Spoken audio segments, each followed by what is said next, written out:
48. X-ray shows sclerosis and irregularity of the scapula with early bone fragmentation.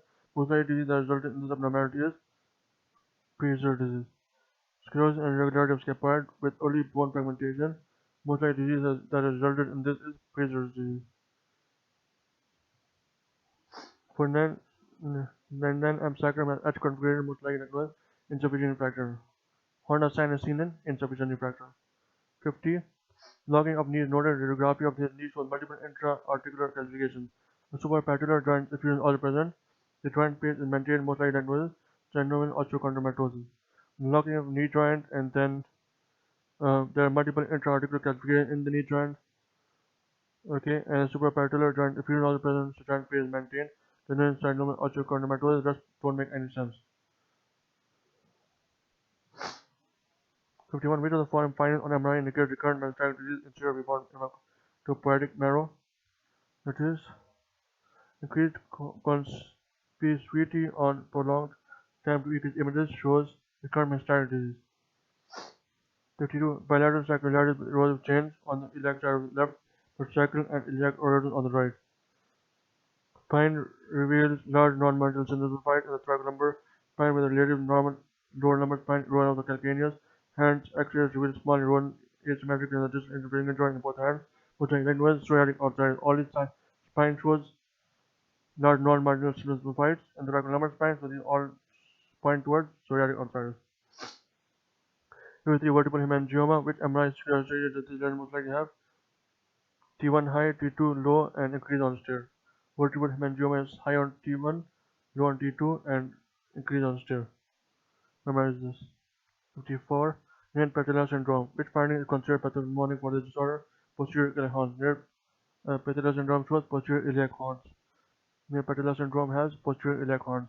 55. Metaphyseal flaring producing Erlenmeyer flowers deformity and focus on magna related to previous avascular necrosis of the femoral head. What underlying bone disease? Goiter disease. Erlenmeyer flowers deformity is seen in Goiter disease. Erlenmeyer flowers deformity is seen in Goiter disease. In pile disease, we see board-oar-shaped bones, long bone. Board-oar-shaped long bone is seen in paralysis, but here they say Erlenmeyer flowers deformity and Coxa magna are seen in Goiter disease. 55. History of connective disease. Hand X-ray shows distal tuft resorption with cutaneous calcification. Erosion of the distal interfering joint in the hand and the first carpal joint. Other deviation deformity to the metacarpal joint in both hands. A man shows uniform high signal T2 W signal and gluteal muscles bilaterally. From the list of connective disease below, select the one paired with a feature that is atypical for disease but present in this patient: polymyositis and erosive arthropathy. Now,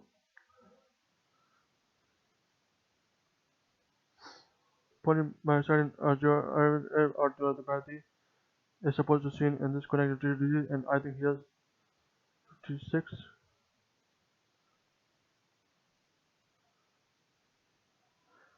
There are overlap features of connective disease with number of patients labeled as mixed connective disease. Now,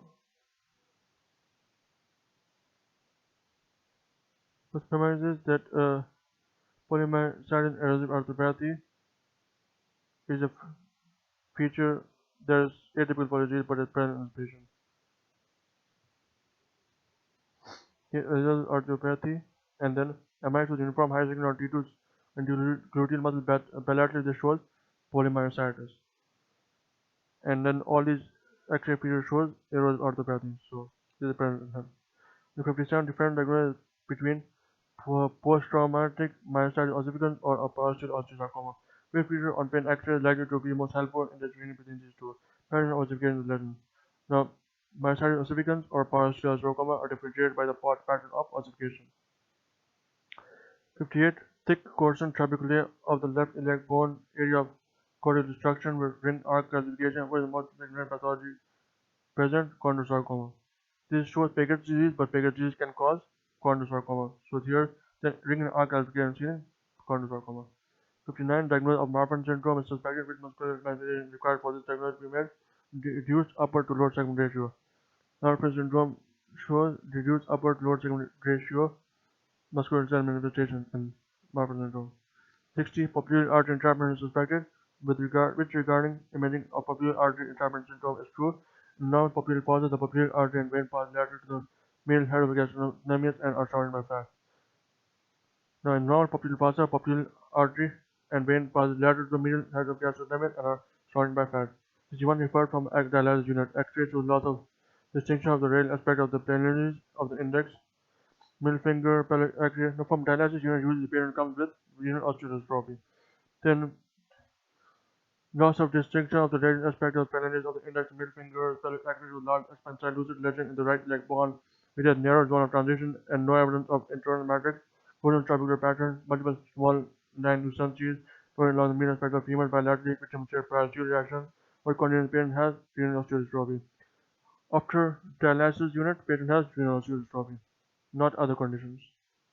There is two right hip prosthesis, cemented acetabular component present with an instrumental stem, most likely posterior, reverse hybrid total hip replacement.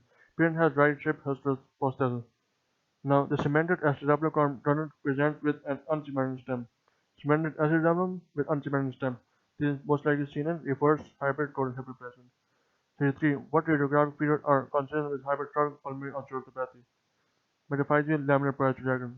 Metaphyseal laminar paratracheal is seen in SPOA. 64. History of multiple myeloma.